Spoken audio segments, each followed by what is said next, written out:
दोस्तों एक कंपनी जिसका 2018 में टर्नओवर रहता है 18,000 करोड़ रुपए और जो 2020 में पहुंच जाता है 36,000 करोड़ रुपए और ये कंपनी अपने मार्केट कैप से भी ज्यादा बड़ी कंपनी को एक्वायर करती है 31,000 करोड़ रुपए में।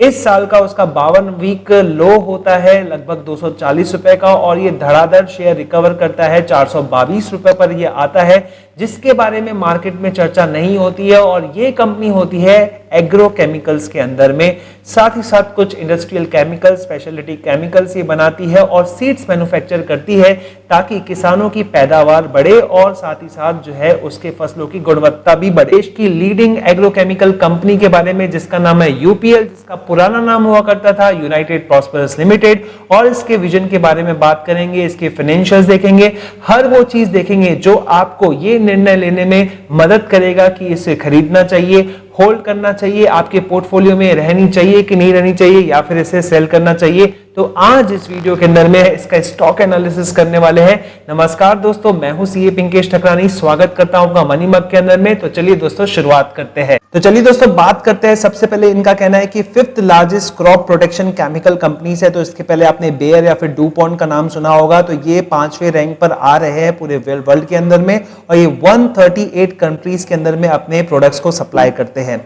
अब दोस्तों नेक्स्ट बात करते हैं कि ये कहां पे प्रोडक्ट्स को सप्लाई करते हैं। तो आप देख सकते हैं दोस्तों, इनका लैटिन अमेरिका के अंदर में 35% का सेल है, यूरोप में 18% का सेल है, रेस्ट ऑफ द वर्ल्ड में आप देखेंगे दोस्तों 21%, नॉर्थ अमेरिका यानी कि इसके अंदर में यूएसए कनाडा आ गया 16% और इंडिया में इनका सेल जो है 10% दिख रहा है।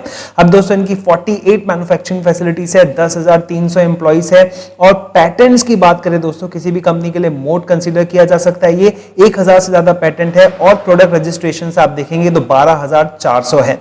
अब दोस्तों ये कौन से प्रोडक्ट्स बनाती है तो देख लेते हैं। हर्बिसाइड्स, फंजीसाइड्स, इंसेक्टिसाइड्स या फिर सीड्स बनाती है। तो आपको समझ में आ जाना चाहिए पूरी तरह से एग्रीकल्चर पे डिपेंडेंट है।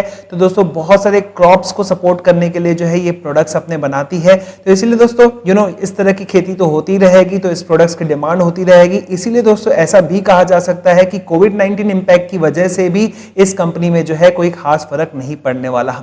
अब दोस्तों यूपीएल ने खरीदा है एस्टाटा को। तो एस्टाटा जो है लाइफ साइंसेस, ये बहुत बड़ी डील थी दोस्तों, 31,000 करोड़ की, और इसकी वजह से इस कंपनी के ऊपर में डेट भी आ गया है, लेकिन इनके सिनर्जी इफेक्ट्स काफी अच्छे हैं। ये कंपनी जो है बेसिकली आप देखेंगे दोस्तों, ये कंपनी है पोस्ट पेटेंट प्रोडक्ट्स के अंदर में। और दोस्तों क्योंकि इनका जो है विश्व भर में जो है एक प्रकार से नेटवर्क है, तो यहाँ पर जो है बेनिफिट मिलेगा सिनर्जी का। तो बेसिकली दोस्तों यहाँ पर जो प्रोडक्ट्स ये कंपनी बनाती है, इसका फायदा जो है यूपीएल को अपनी पूरी सप्लाई चेन, पूरे के पूरे जो है क्रॉप के उगने से लेकर उसको जो है मार्केट में पहुंचाने तक जितने भी केमिकल्स रखते हैं, उस तरह की पूरी चेन को कंप्लीट करने में मदद करती है। अब दोस्तों बात करते हैं इनके इनकम स्टेटमेंट की। तो आप देख सकते हैं कि इनका 14,000 करोड़ का टर्नओवर पहुंच गया है लगभग 36,000 करोड़ रुपीस का। तो बहुत ही बड़ा जंप यहां लाया है। इसका बेसिक रीजन आप देखेंगे तो ये जो टाई अप है, ये जो अपना एक्विजिशन है, उसकी वजह से इनकी सेल यहां पर बढ़ी है। तो आप देख सकते हैं दोस्तों कि मार्च 2019 के अंदर में 22,000 करोड़ की सेल जो है 36,000 करोड़ हो गई है। तो एक प्रकार से 1/3 जो है यहां पर सेल्स में इजाफा हुआ है। लेकिन दोस्तों आप प्रॉफिट टर्म से देखेंगे, 2018 का प्रॉफिट आपको काफी अच्छा दिखेगा, 2019 का कम होते हुए दिखेगा और मार्च 2020 का जो है आपको कम होते हुए दिखेगा। लेकिन साथ ही साथ आप ये भी देखिए दोस्तों, इंटरेस्ट भी यहां बढ़ने लग गया है। तो बेसिकली उन्होंने लोन लिया था, जो मैंने आपको बताया, ये लोन इसलिए लिया था कि उनको ये एक्वायर किया जा सके। तो ऐसे केस के अंदर में यहां पर इंटरेस्ट बर्डन बढ़ा है। लेकिन दोस्तों इसी साल कंपनी ने अपना लोन 4,000 करोड़ रुपए से रीपे किया है। तो इसका मतलब कैश फ्लोस कंपनी के पास में अच्छे हैं। आगे चल के इसके बारे में भी देखेंगे। अब दोस्तों बात करते हैं इसके रेशोज की। तो सबसे पहले दोस्तों हम लोग यहां पर थोड़ा ईपीएस देख लेते हैं। तो ईपीएस देखिए 23 पर आ गया है। Because of the loan component आप देखेंगे इंटरेस्ट बहुत ज्यादा चुकाना पड़ रहा है। आप देखेंगे ये हिस्टोरिकली जो है ईपीएस ज्यादा था, लेकिन अभी कम हो गया है। तो ऐसे केस के अंदर में किसी को चिंता हो सकती है। लेकिन दोस्तों क्योंकि यहां पर कंपनी अपना लोन रीपे कर रही है और इंटरेस्ट कॉस्ट बढ़ रहा है, तो हमको इसको कैश टर्म्स में जो है ज्यादा समझना पड़ेगा, ये ज्यादा इंपॉर्टेंट है। अब दोस्तों और देख लेते हैं इनकी ग्रॉस प्रॉफिट मार्जिन देखेंगे दोस्तों, तो 22%, 21% यहाँ होती थी, 19% होती थी, तो यहाँ पर वहाँ के इंप्रूवमेंट देखने को मिला है, 19.23% पर आया है। ऑपरेटिंग प्रॉफिट मार्जिन देखेंगे दोस्तों तो 13.6% पे यहाँ दिख रही है, जो हिस्टोरिकली जो है हाई रहती थी। नेट प्रॉफिट मार्जिन देखेंगे दोस्तों तो यहाँ पर 6% है। तो दोस्तों यहाँ पर आप देखेंगे नेट प्रॉफिट के मार्जिन के मामले में तो यहाँ पर कम हुई है। बेशक इसका एक ही रीजन है, लोन लिया है तो इंटरेस्ट के बाद में जो है नेट प्रॉफिट आता है, तो ऐसे केस के अंदर में ये आपको कम होते हुए दिख रहा है। तो बहरहाल जो है कंपनी यहाँ पर अपने आप को संभाले हुए है इतने बड़े लोन लेने के बावजूद भी। अब दोस्तों बात करते हैं इनका रिटर्न ऑन इक्विटी। तो रिटर्न ऑन इक्विटी देखेंगे आप कम होते हुए दिखा है, क्योंकि यहाँ पर ऑब्वियसली लोन और इंटरेस्ट का असर आपको देखने को मिलेगा। यस, ये बहुत ही इंपॉर्टेंट फिगर है आरओसी, लेकिन अगेन जो है यहाँ पर लोन का इफेक्ट जो है आ जाता है। तो ऐसे केस में आप देखेंगे 2019 के कंपेयर में 2020 में काफी अच्छा इंप्रूवमेंट है। हालांकि ये एक्विजिशन के पहले में आप देखेंगे 2018, 17, 16 ये जो है काफी अच्छे रहे in case of return on capital employed.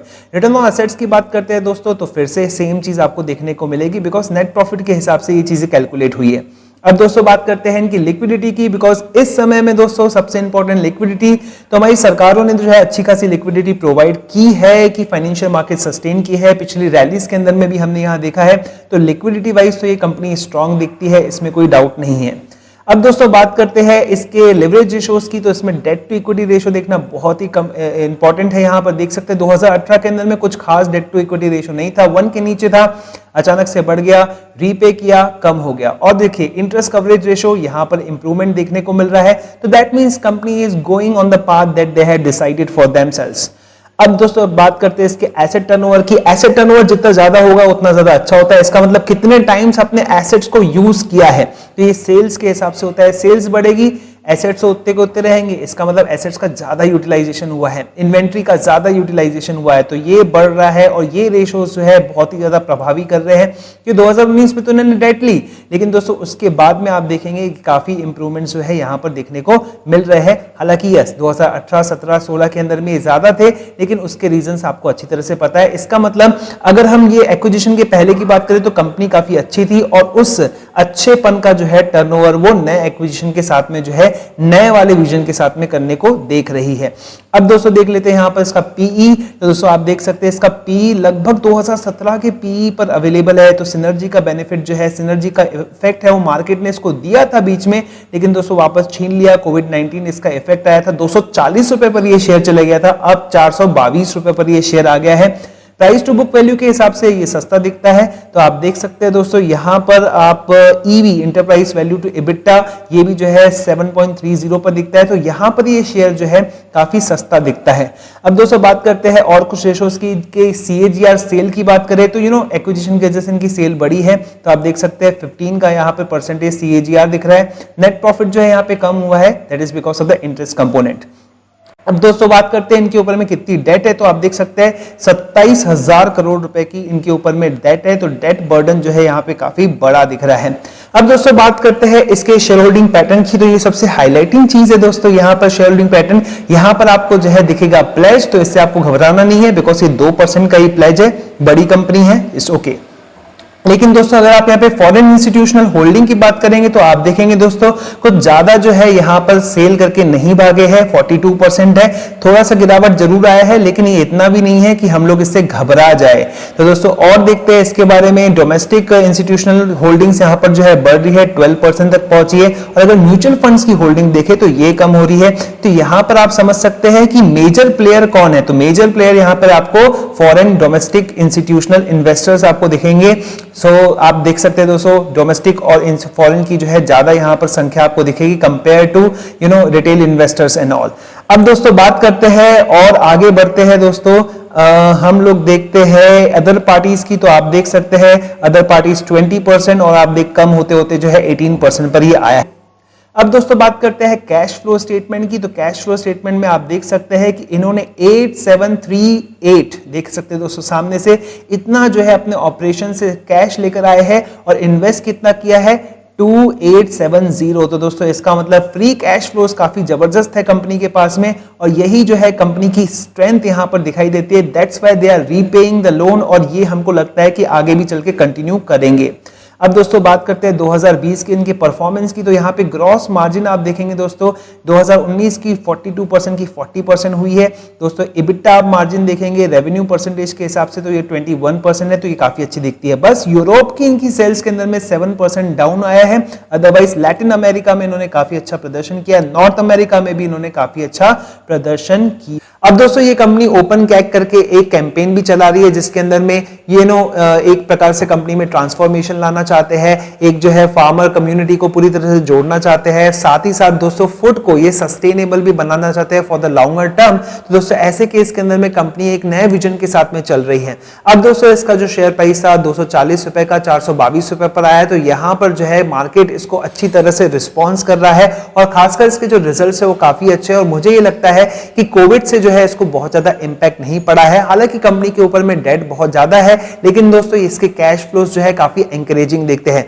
अगर आप दोस्तों इस कंपनी में निवेश करना चाहते हैं तो इसके पीछे आपका लॉन्ग टर्म ऑब्जेक्टिव होना चाहिए और साथ ही साथ दोस्तों इसको डाइवर्सिफिकेशन पर्पस के लिए आप अपने पोर्टफोलियो में जरूर शामिल कर सकते हैं। तो ये था दोस्तों हमारा एनालिसिस यूपीएल के बारे में। तो बेसिकली दोस्तों मुझे ये कंपनी अच्छी लगी और ऐसी और भी एग्रोकेमिकल कंपनीज के ऊपर में हम अपना स्टॉक एनालिसिस देंगे। ये वीडियो हमने बनाया था तरुण गुप्ता हमारे सब्सक्राइबर है उनकी डिमांड पर। तो हो सकता है दोस्तों आपको भी किसी विषय के ऊपर में कोई स्टॉक एनालिसिस चाहिए रहेगा, किसी तरह की जानकारी या फिर कोई एजुकेशनल वीडियो चाहिए रहेगा, तो आप डिमांड कर सकते हैं कमेंट के अंदर में। अगर हमें लगा कि बहुत सारे सब्सक्राइबर्स के लिए काम की चीज है तो हम उस पर वीडियो बनाने की पूरी कोशिश करेंगे और आपका नाम भी मेंशन करेंगे। तो दोस्तों इसी तरह से और वीडियोस में लाता रहूंगा, तब तक के लिए नमस्कार। अगर अभी तक आपने हमारे मनी मग को सब्सक्राइब नहीं किया है तो बेल आइकन दबा दीजिए, सब्सक्राइब कर दीजिए, वीडियो को लाइक करना और कम से कम एक दोस्त के साथ में इसको शेयर करना मत भूलिएगा। फिर मिलेंगे दोस्तों, नमस्कार।